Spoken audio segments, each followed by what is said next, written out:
Okay, so again, this strange concept, right? 1 plus infinity is equal to infinity because this limit was infinity. So I had a limit of 1, a limit of infinity. I can add them together.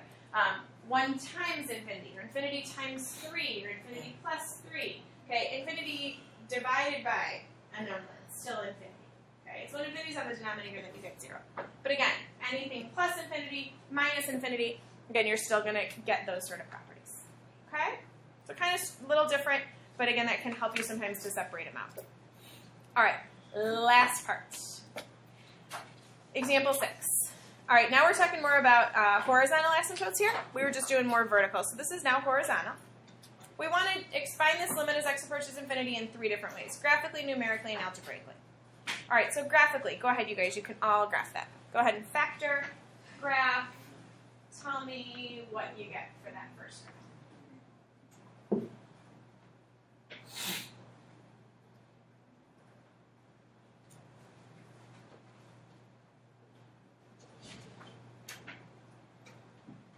I see a lot of you canceling out, getting cold right away.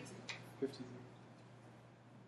Cold is at -2, comma. Where's your hole?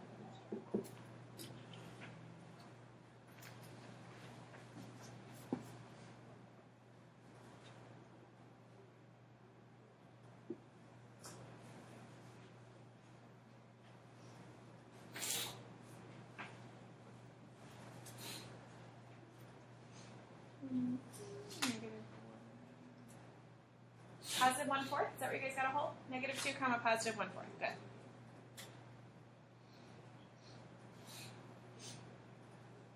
All right. Vertical asymptote. Erica, where do you get a vertical asymptote? Positive 2. Careful. Because -2 was the one that canceled. Right? So since it's x minus 2, I just changed my sign. Good. So vertical asymptote would be at positive 2. All right.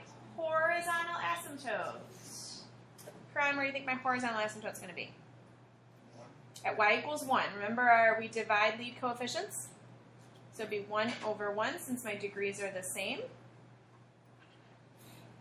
Okay, so I have this guy. Olivia, got an x-intercept?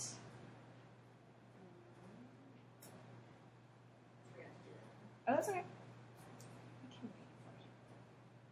What would be my x? We should do x-intercept and y-intercept still, right? And then we should be able to graph it.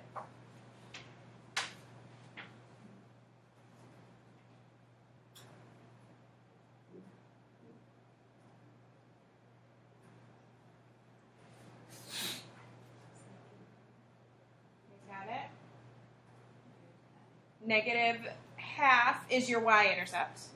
Yep. How about x-intercept?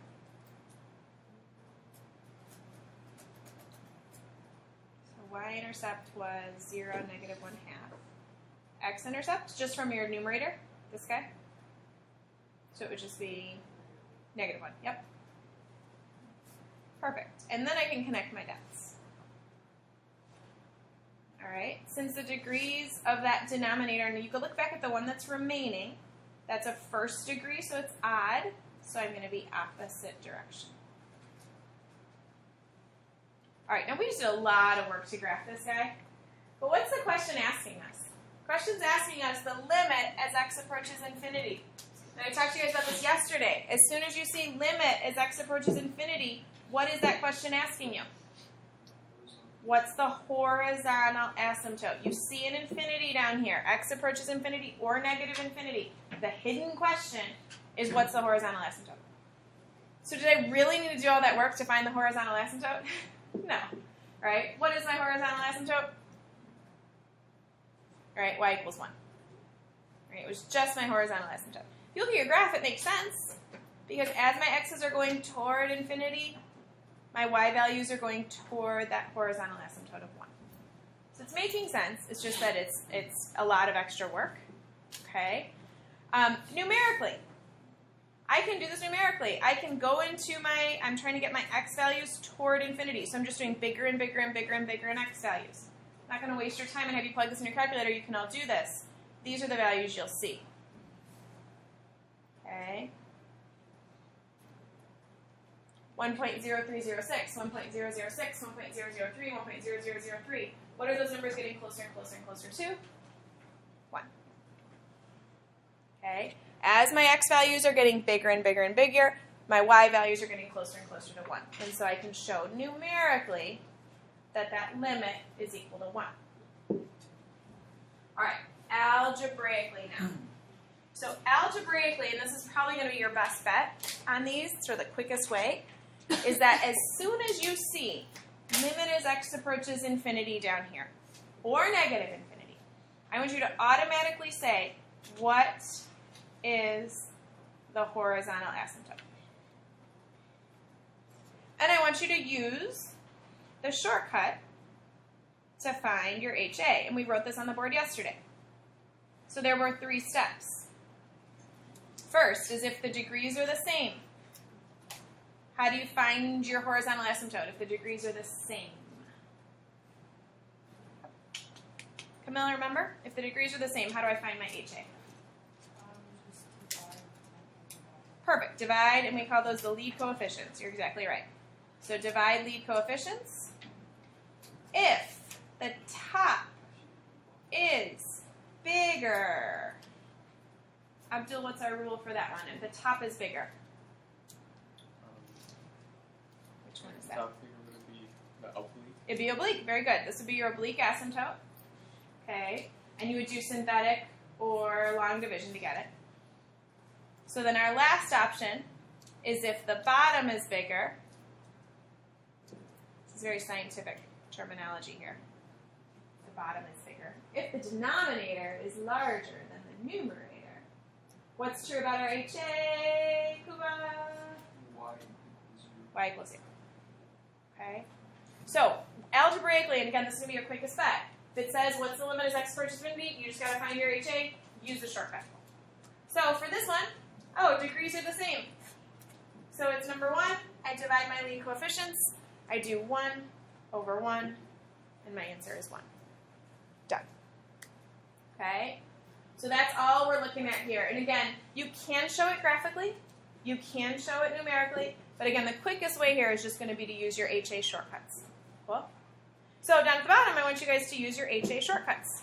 So for the algebraic method, use those horizontal asymptote shortcuts and quickly give me your answers. Go ahead and do A, B, C, D, E, and F. You might need to think about it. I'm going to show you a shorter, quick way to do E and F. But A, B, C, and D should be easy. You're seeing the question, what is your HA? Sure.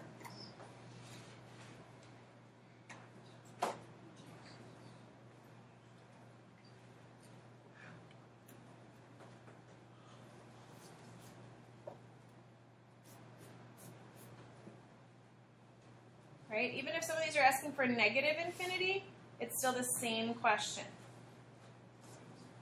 Okay, so again, I see that, and I ask myself, what's my HA? All right, Sydney, letter A, what'd you get? 2/3. Nice and easy. Degrees were the same. I divide lead coefficients. Joe, letter B, what'd you get? 2. Divide lead coefficients. Erica, letter C. 0. Top was smaller, right? Letter D. Jessica. 0. Top was smaller. Right? All right, now these ones are oblique, right? So there's no HA. It's actually an oblique asymptote on both of these. So I'm going to show you guys sort of a shortcut for oblique. Because what you guys could do is you would go like through the long way, do synthetic division, find the oblique asymptote, and then you'd go through and graph it, and you'd see which direction is it going. For an oblique asymptote, you have 2 choices for your answers here. Your answers are either positive or negative infinity. That's it. It's either going to go up toward positive infinity, or if that graph is going down, it's going to go down toward negative infinity. That's it. 2 options. So you just need to figure out which one is it. Okay? So the shortcut way to do this is to kind of still go back to what we were doing before, which was comparing those lead terms. Really, you can ignore everything else. So what you can do for all intents and purposes is just look at that leading term. Okay? And then you can literally just divide that term. So I have 2x cubed over 3x squared. When I divide that out, right, the x squareds cancel, and I'm left with 2x over 3. What this means is that when I have either really, really big values of x or really, really small values of x, this graph acts just like the line 2x over 3. Just the line with the slope of 2/3, right? So it acts just like that graph. So therefore, if I take an infinity and I plug in infinity, now I know that's a weird concept, plugging in infinity, really? But just do it.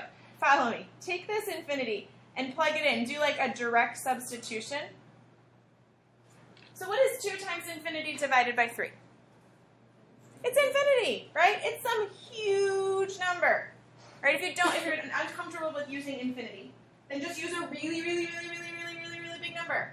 Multiply by 2 and divide by 3. You still get a really, really, really, really, really big number. That's all we care about, okay? And I'm trying to decide, again, if it's positive infinity or negative infinity. This was positive infinity times 2 divided by 3. It's still positive infinity. Try the same trick with this one. So get rid of everything else. Just look at, oops, sorry, I got rid of too much. That should still be there. So I have 2x to the 4th over x squared. When I simplify that out, it's just 2x squared. Plug in this case, this one was negative infinity. So I want you to plug in a negative infinity now. It's going to act the same rules, right? If I have a negative really, really, really, really small number times itself, I'm squaring it. A negative times a negative is still going to give me a positive, right? And then times it by 2. It's still going to be a positive, really, really, really, really big number. And so my answer here would be positive infinity. Okay. Sometimes you're going to get negative infinity. Sometimes you'll get positive infinity. But again, when it's oblique, those are your 2 choices, and that's what you want to do to solve them. Kind of cool? All right, I'm going to go through the homework because there's a lot of ones that I'm having you guys skip. I combined 2 days into one, and so I'm just having you do the most important ones. So I wrote it here. It's also on the website, but the answer key has every single answer on there. So I don't want you just to go to the answer key because then you'll just think you have to do everything, and you don't. So follow along with me and start crossing stuff off. Like page 54, you are going to cross off this whole page. It's just a little overkill. So 54 is gone.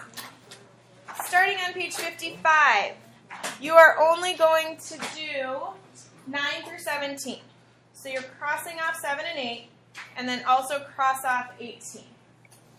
Okay, so 9 through 17 only. On page 56, you are doing 19. Oh, whoops, I skipped that part. Yes, on my last period class. That's okay. 19 through 21, so you're skipping 22. And then you're doing 23 to 30. So then you can cross off the bottom part. All right, so you're crossing off 22. You're going all the way to 30. Okay? And then on this next page, cross off 36. You're just doing 35. And then on the back, last page, 37, you are going to do this, but my hint, and write this down, is you're going to use the shortcut for HA. Notice all of these are x approaches infinity, x approaches negative infinity. These are all HAs. Use your shortcut for HA, which means you're not going to show much work at all. Like, on some of them, you're going to show me no work. You're just going to put the answer. Right? That's all I want you to do. Okay? Use your shortcuts for HA on that page. And that's it. Questions? All right, you got about 10 minutes to get some work done. Go ahead and get started. And I can help if you need it.